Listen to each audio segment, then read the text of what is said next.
Selamat siang, salam sejahtera, dan salam sehat bagi kita semua.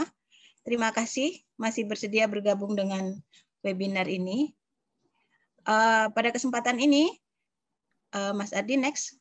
Pada kesempatan ini, saya ingin men-share atau saling berbagi tentang dasar-dasar dan informasi dari formulasi, terutama tentang bahan baku yang kita biasa sebut matriks dan nutrient specification atau nutrient specs yang biasa kita namakan dalam formulasi pakan.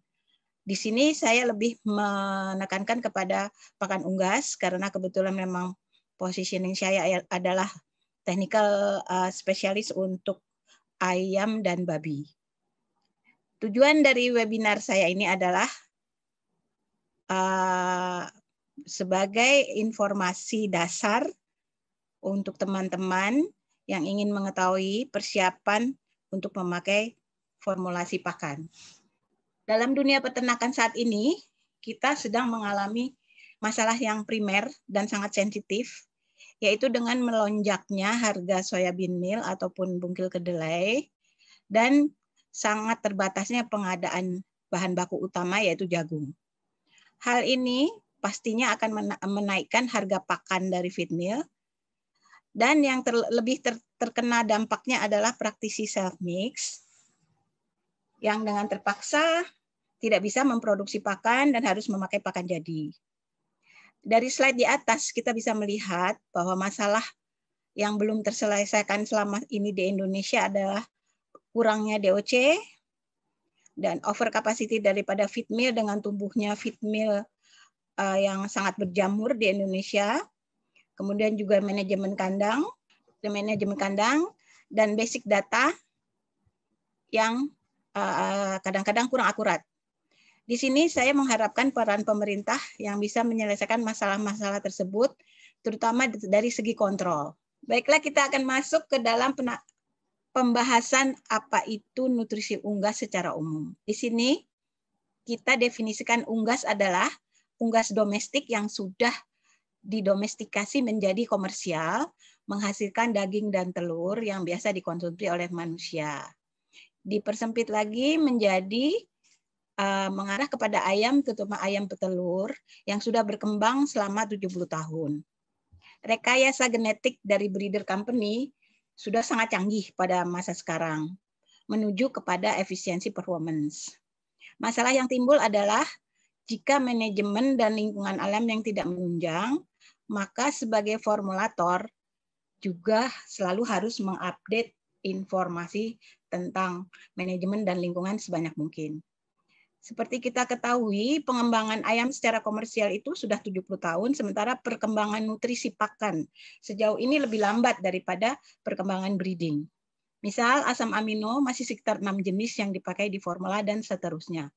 Maka untuk mengingat gap antara breeding ayam dan nutrisi, kita perlu selalu mengupdate atau mengadopsi data-data dari prinsipal-prinsipal perusahaan peternakan. Lanjut, Mas Ardi. Di sini proses produksi pakan saya bagi menjadi dua secara spesifik, yaitu antara feed mill dan self mix. Karena memang dari segi formulasi akan ada perbedaan. Dikarenakan posisi daripada database yang berbeda, intinya jika list cost formulation bisa seoptimal mungkin dilakukan di feed mill, berbeda dengan self mix yang perlu melebarkan varians database-nya karena proses pengadaan, proses QC dan QA yang cukup berbeda. Sedangkan peran pakan secara general kita bisa bagi menjadi tiga, yaitu peran sosial, peran psikologis, dan peran fisiologis. Peran sosial yaitu menyangkut penggunaan bahan makanan dalam hidup masyarakat. Sebagai contoh adalah induk akan memanggil anaknya jika menemukan makanan. Peran psikologis, bahan makanan berhubungan dengan adat istiadat, agama, suku, dan selera masyarakat. Sedangkan peran fisiologis yaitu menyediakan kebutuhan nutrisi, baik energi maupun protein, untuk proses metabolisme tubuh. juga memperbarui jaringan yang rusak. Pada dasarnya, kebutuhan bahan makanan makhluk hidup, baik manusia maupun ternak, itu adalah sama. Aspek penting dari pakan, yang pertama adalah kualitas bahan baku. Bisa dibaca di sini bahwa kualitas bahan baku terdiri dari kondisi masing-masing bahan baku, kualitas vitamin, mineral, dan seterusnya. Yang perlu dicatat adalah database dari bahan baku, baik mikro maupun makro. Makro adalah bahan baku besar, sedangkan mikro adalah suplemen dan feed additive. Merupakan faktor utama dari aspek dalam membuat formulasi pakan. Ketersediaan bahan baku dan kualitas daripada bahan baku, terutama yang saya tekankan di sini adalah kadar air, karena menyangkut adanya cemaran jamur, cemaran toksin, dan sehingga perlu dipertimbangkan dalam penggunaan feed additive dan suplemen dalam pakan. Kalau kita bahas tentang aspek penting dari nutrisi pakan, dari segi manajemen kandang, faktor-faktor tersebut di atas menjadi dasar yang perlu dikuasai dalam membuat formulasi. Zaman dulu ketika kita masih kuliah, ketika saya masih kuliah, itu hanya dibahas tentang tiga aspek, yaitu faktor bibit, manajemen, dan pakan. Nah, di sini kalau kita kembalikan lagi di kondisi lingkungan dan kondisi manajemen peternakan, itu sebenarnya juga merupakan satu hal yang sangat vital. Dalam hal ini, ada lagi satu yang saya tekankan di sini dalam manajemen adalah sumber daya manusianya. Atau kita bisa bicarakan kualitas yang memelihara ternak di kandang. Sebagus apapun produk pakan dan suplemen yang kita gunakan, jika tidak ditunjang oleh kualitas sumber daya manusia, maka performance tidak akan optimal. Sumber daya manusia di sini kita masukkan ke dalam faktor manajemen. Baik, kita masuk ke inti pembahasan, yaitu tentang formulasi ransum. Kembali lagi, saya tekankan lagi adalah intinya kualitas dari database bahan baku, balancing nutrisi dalam list cost formulation, agar formula yang kita hasilkan adalah sesuai dengan kebutuhan unggas dan nilai ekonomis daripada pembuat pakan.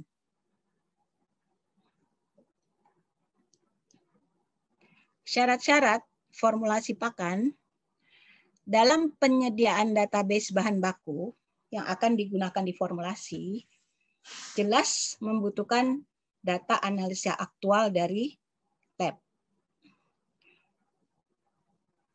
Untuk feed mill saat ini hampir semuanya sudah memiliki analisa cepat, yaitu menggunakan NIR. Untuk komposisi pakan pun dari segi nutrient specification sudah ada nutrisionis dan formulator yang terlatih. Nah, permasalahan yang saya temui di lapangan adalah di self mix yang kebetulan kapasitas produksinya tidak kalah dengan feed mill menengah. Tapi cara formulasinya masih sangat konvensional karena keterbatasan dalam mendapatkan aktual database dan ketergantungan pembuatan formula oleh supplier feed additive atau supplier yang lainnya, terutama supplier premix. Tujuan saya membagikan pengetahuan saya tentang formulasi adalah secara khusus saya mengharap adanya kemandirian self-mix dalam menyediakan formulasi based on list cost formulation. Tujuannya adalah untuk mengoptimalkan performance dan profitability. Karena jika formula digunakan 1 tahun hanya diganti 2-3 kali dengan kondisi bahan baku yang seperti sekarang, saya yakin itu tidak menguntungkan bagi para self mix itu sendiri. Dalam kondisi pengadaan bahan baku normal, maka biasanya formula itu dibuat berdasarkan corn soya base dalam kondisi normal. Contoh dalam kondisi saat ini, maka kemampuan penggunaan substitusi bahan baku akan sangat membantu formulator ataupun premix, self-mix untuk mempertahankan baik formula, cost, maupun performance pakan.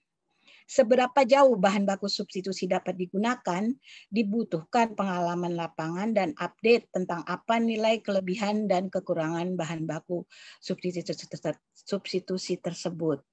Sekarang dengan menggunakan Google, kita bisa menggali data-data dan mengupdate data-data tentang bahan baku apapun yang kita inginkan. Untuk mengetahui kebutuhan nutrisi unggas khususnya, kita bisa mendapatkan data tersebut misalnya dari supplier DOC maupun dari supplier feed additive seperti asam amino dan sebagainya. Tetapi perlu dipahami juga lingkungan atau environment dari pembuatan nutrien tersebut kebanyakan dibuat dalam kondisi suhu dan kelembaban yang moderat. Sementara di negara kita kadang-kadang suhu dan kelembapan sangat ekstrim. Dalam penerapannya di kondisi negara kita sekarang, negara kita perlu adanya safety margin nutrient content sesuai dengan kondisi dan pengalaman masing-masing formulator juga pelaku peternakan. Ini secara garis besar saya dapatkan dari dari Dr. Idat dari IPB karena sangat bagus dan sangat singkat. Maka saya juga izin untuk men-share ini dalam webinar Finansa. Di sini kita lihat makronutrien adalah yang biasa kita peroleh melalui analisa proksimat, yaitu protein, serat kasar, fat, kadar air, kadar lemak dan fat sama dengan kadar lemak dan protein dan sebagainya yang dibutuhkan dalam jumlah yang besar. Sedangkan kalau untuk energi kita bisa analisa dengan bom kalorimeter. Biasanya mikronutrien yaitu misalnya vitamin, mineral, suplemen, feed additive itu bisa dianalisa dengan HPLC, NIR, dan spektrofotometers. Standar kebutuhan nutrien kita bisa dapatkan dari referensi untuk membuat formulasi pakan seperti dari NRC. Kalau menurut saya NRC itu sudah terlalu konvensional atau terlalu rendah jika dibandingkan dengan kepesatan perkembangan breeder sekarang. Dari universitas kita bisa dapatkan hasil-hasil penelitian teman-teman yang melakukan dalam pengambilan doktor atau profesor atau sarjana peternakan, biasanya mereka melakukan penelitian. Dari lembaga penelitian juga ada, dari SNI kita juga bisa lihat standar kebutuhan minimum yang harus dicapai, dari industri peternakan, dari prinsipal-prinsipal yang biasa mengeluarkan hasil-hasil asam amino ataupun proksimat yang bisa dibagikan kepada konsumennya. Kemudian juga dari asosiasi, seringkali biasa seperti USEC selalu melakukan perubahan-perubahan ataupun peningkatan konten daripada nutrisi. Slide ini menjelaskan tentang apa itu nutrien yang biasa kita sebut zat gizi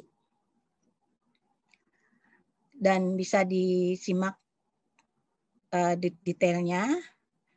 Saya hanya mengingatkan nutrien yang sering terabaikan adalah moisture alias kadar air, moisture content. Moisture content ini baik bisa didapat dari kadar air di pakan ataupun air minum di kandang. Jika moisture ini tidak terkontrol, maka akan mengganggu komposisi nutrien lain terkait dengan timbulnya jamur, timbulnya toksin, dapat menimbulkan ketengikan pakan. Jadi perlu diperhatikan benar-benar jika dalam melakukan formulasi, kadar air dari bahan baku dan kadar air dari nutrisi yang dibutuhkan. Di sini sebagai contoh dari komposisi energi, pakan, katakanlah gross energinya adalah 4.000 kilokalori. Di slide ini saya menunjukkan salah satu nutrisi yang paling mahal dari segi cost, yaitu energi, yang sangat menentukan performa unggas. Di sini dibahas adalah gross energi dari bahan baku sumber terpenting, yaitu jagung. Jika kita lihat di sini, maka produksi telur itu membutuhkan kurang lebih 800 kilokalori. Sementara jika ayam mengalami heat stress, dia membutuhkan 600 kilokalori. Untuk feses pun, jika kadar makanan tinggi dalam hal jamur ataupun toksin, dia akan meningkatkan energi yang dibutuhkan dalam mengeluarkan feses dan urin. Baik, saya lanjutkan lagi. Ini adalah dari gross energy yang tadi kita lihat sebagai contoh. Di sini saya tampilkan cara praktis dalam mengkonvert gross energy menjadi metabolis energi dari bahan baku. Perlu dicatat bahwa setiap nutrisionis atau formulator akan memiliki cara kalkulasi yang berbeda. Jadi yang saya tampilkan adalah kalkulasi yang sering saya gunakan berdasarkan pengalaman saya selama bekerja di Feedmill. Salah satunya saya peroleh dari profesor yang membimbing saya. Di era sekarang, para pakar sudah tidak lagi menggunakan metabolized energy, malah sudah menuju kepada apparent metabolized energy untuk menentukan kebutuhan unggas lebih detail lagi. Nanti bisa dipelajari cara menghitung poultry, MA poultry, dan juga MA swine dari slide yang saya berikan ini. Kita masuk ke dalam sesi sesi di mana kita bicara tentang nutrien adalah yang salah satunya adalah protein. Jika kita bicara protein, sebenarnya yang kita bicarakan adalah asam amino. Sekarang ini hampir semua asam amino esensial, kurang lebih ada 6 jenis, itu sudah diproduksi oleh para produsen atau prinsipal asam amino. Sehingga sangat membantu kita dalam melakukan balancing atau menghitung balancing kebutuhan asam amino menjadi lebih detail. Ini adalah cara perhitungan yang saya dapat dari Lohmann.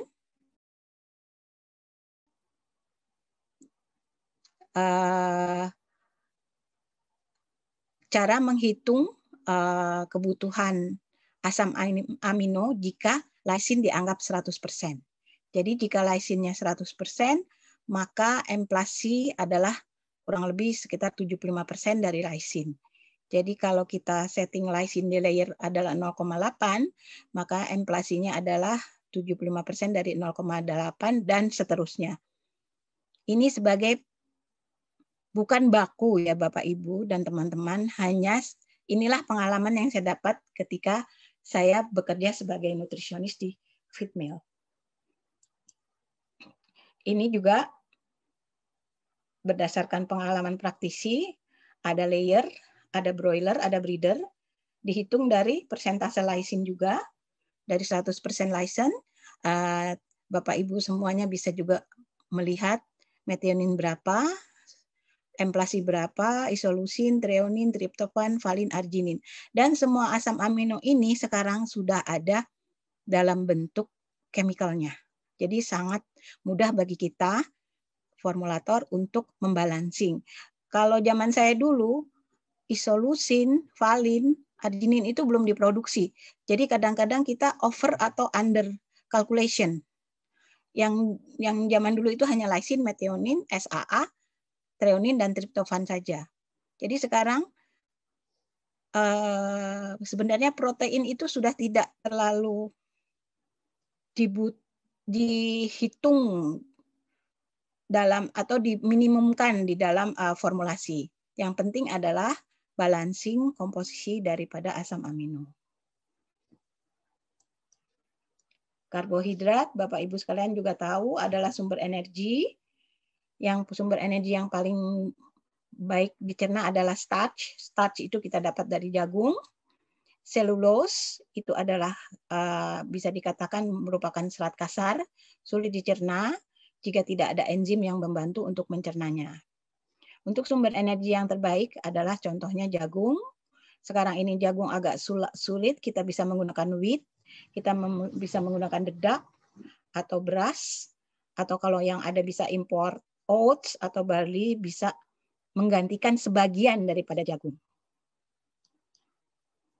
Lemak.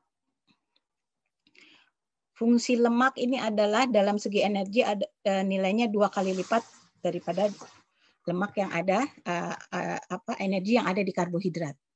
Contohnya CPO, olein, minyak goreng, molasses, telo, dan grease yang tidak kita gunakan di Indonesia. Fungsinya adalah membantu penyerapan vitamin A, D. Essential fatty acid, EFA, bertanggung jawab terhadap sintesa hormon, fertilitas, hatchability, dan integritas membran. Kebutuhan air, seperti saya sebutkan tadi, merupakan kebutuhan yang paling penting dalam ayam. Karena dari metabolisme tubuh itu 55-79% tubuh ayam itu terdiri dari air.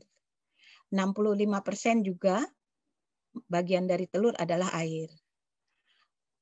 Di sini saya tekankan bahwa kita harus tahu bahwa kebutuhan air minum adalah dua kali lipat. Secara praktek itu adalah 2 kali lipat dari kebutuhan pakan. Kita masuk ke dalam inti daripada formulasi. Seperti yang saya katakan tadi, database, feed specification adalah basic daripada cara melakukan formulasi. Dari bahan baku kita butuh database daripada matriksnya, yaitu isi konten daripada bahan baku itu dan juga harganya. Feed specification adalah kebutuhan daripada masing-masing spesies ayam. Dari situ kita gunakan, misalnya saat ini saya menggunakan Besmik dan Bril untuk running formula. Dari situ kita setelah di QC kita lakukan formulasi. Dari formulasi ini adalah cara feed mill untuk melakukan mengembangkan satu produk baru atau mengembangkan produk, meningkatkan kualitas produk yang lain. Jadi matriks bahan baku, cost bahan baku, dan nutrient specification di running dengan program formulasi, kemudian dicobakan di trial farm, kemudian yang menjadi finish product yang siap dijual, kemudian dipakai oleh konsumen. Dari situ kita juga harus kembali mendapatkan data dari performa pakan yang sudah dipakai di lapangan. Dengan demikian maka kita bisa meningkatkan, atau jika kualitasnya terlalu baik maka kita bisa membalancing kembali formulasi pakan. Ini adalah basic dari segala basic yang pernah kita dapatkan jika Bapak Ibu dan teman-teman kuliah di Fakultas Peternakan, jurusan nutrisi ternak, kemudian dikembangkan menjadi program formulasi yang menggunakan metode square method, metode equation method, ada juga trial and error, dan yang sekarang yang paling dikatakan banyak digunakan adalah program computer method dengan linear programming. Nah, ini computer method bisa dibaca di sini, ada yang based on linear programming, discostration, feed formulation program itu saya yakin Bapak Ibu kenal dengan Mixit, kenal dengan Feedmania, kenal dengan WinFeed, FeedLife, banyak digunakan oleh para praktisi self-mix. Kalau Basemic, Fitsoft, dan Brill itu banyak digunakan oleh Fitmill.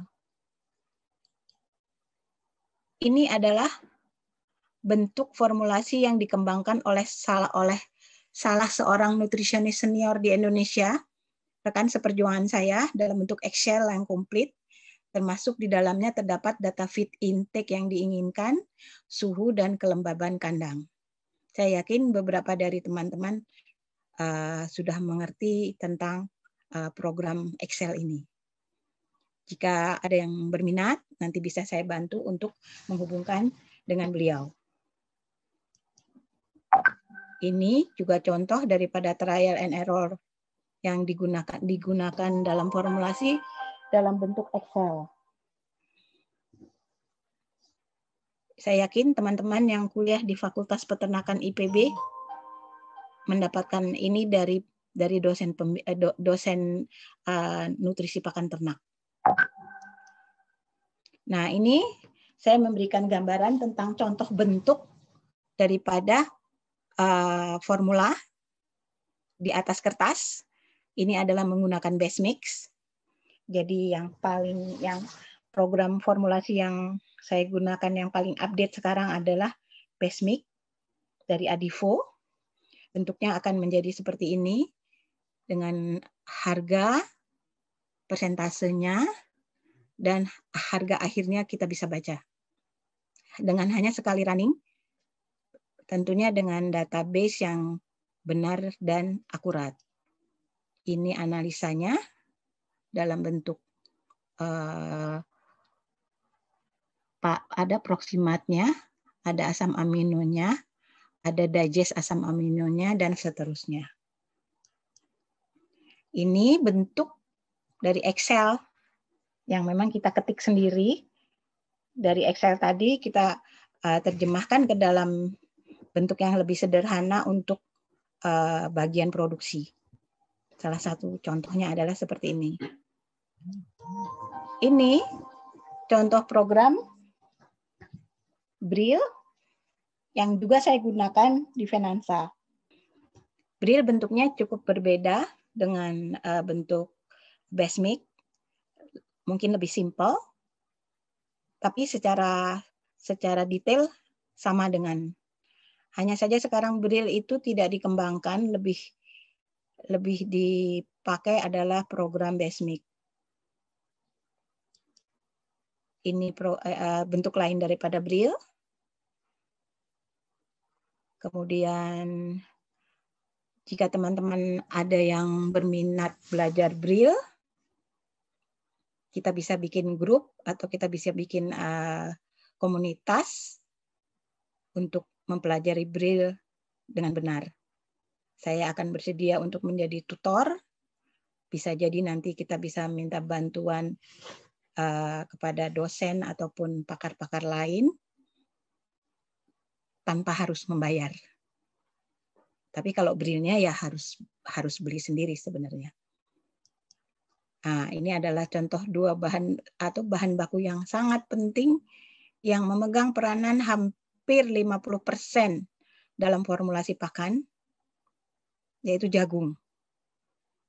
Kalau di Fitmill, kita dengan mudah bisa melakukan analisa ini. Saya harapkan juga di self-mix nantinya bisa menjalankan QC untuk jagung ini dengan benar. Karena jika hanya melihat fisik tanpa mengetahui kadar air, biji rusak, biji mati, maka kita akan loss dalam penghitungan energinya. Belum lagi jika bijinya berjamur tidak tampak, secara aflatoksin mungkin kita bisa menggunakan UV, bisa dengan mudah melihat seberapa jauh jagung ini terkontaminasi oleh toksin. Dan ini adalah bahan baku yang sangat variatif dengan kualitasnya yang sangat lebar variasinya, tapi sangat dibutuhkan oleh pelaku formulasi. Dengan syarat bahwa harganya dari segi nutrisi tidak lebih mahal daripada jagung. Tapi ketika jagung sangat terbatas pengadaannya, maka salah satu yang bisa digunakan adalah penambahan kuantiti dedak di dalam pakan. Feed additive, saya tidak akan terlalu detail dalam hal ini. Feed additive itu sebenarnya tidak berhubungan langsung dengan kebutuhan nutrisi, tetapi berperan mempertahankan konsistensi kualitas bahan baku. Sebagai contoh adalah toxin binder. Jika jagung kita tercemar oleh toksin, bukan hanya aflatoksin, tetapi toksin-toksin saudara-saudaranya yang lain itu, maka kita perlu menggunakan toxin binder untuk mengeliminasi ataupun meminimalisasi daripada kecemaran toksin tersebut. Ada lagi yang kita sebut suplemen, dibutuhkan dalam jumlah kecil untuk meningkatkan kandungan nutrien dalam ransum. Biasanya kita sebut suplemen ini adalah mikronutrien, yaitu mineral, vitamin, biasa kita berikan dalam bentuk premix. Vitamin kita bisa bicara bahwa itu adalah life giving, antara ada dan tiada. Sebenarnya vitamin sudah ada di dalam bahan baku, cuma kita tidak bisa menganalisa secara akurat ataupun tidak bisa menganalisa konten vitamin satu demi satu di dalam pakan, di dalam bahan baku, karena memang biayanya sangat mahal. Jadi biasanya kita menggunakan vitamin dan mineral untuk sebagai insurance atau asuransi dari pakan yang kita buat. Kita untuk vitamin, untuk mineral kita biasa menyebutnya makromineral dan mikromineral. Mikromineral biasa kita sebut trace mineral, dibutuhkan dalam jumlah yang kecil, bisa menjadi racun jika dosisnya berlebihan. Kalau makromineral biasanya kita tahu kalsium, fosfor, kita anggap sebagai makro. Dan lebih mudah dan lebih murah dianalisa. Ini adalah sekarang yang sedang kita perlu mendalami penggunaan bahan-bahan tersebut di atas karena perkembangan daripada ayam itu sendiri. Seperti kromium dan karnitin yang biasa dipakai juga oleh manusia. Sekarang yang sedang viral adalah nukleotide, bahan baku yang berisi nukleotide, yaitu memperbaiki efisiensi daripada energi, jadi meningkatkan energi, dengan kata lain meningkatkan imunitas.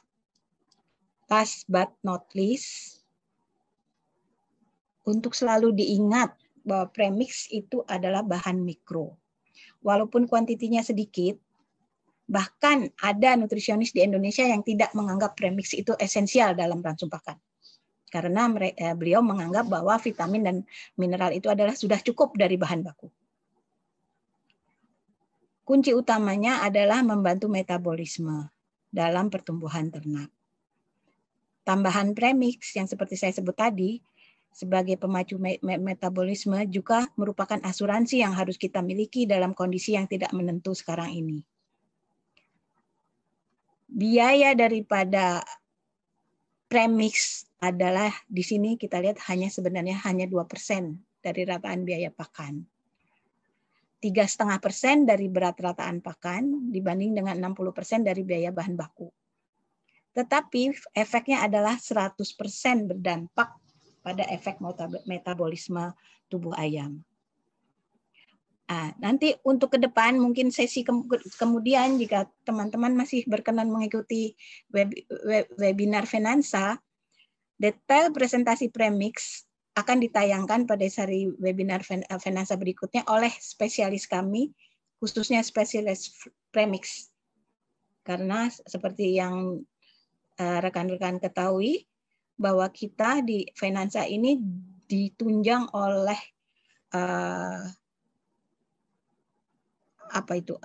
bukan ahli ya, tenaga-tenaga yang sangat berpengalaman. Demikian yang bisa saya share. Jika memang tidak bisa saya share tentang cara formulasi dari segi praktiknya, jadi harapan saya tadi bahwa kita bisa membuat paguyuban ataupun untuk komunitas untuk belajar tentang formulasi. Terima kasih atas waktunya. Salam sehat selalu. Saya kembalikan kepada moderator.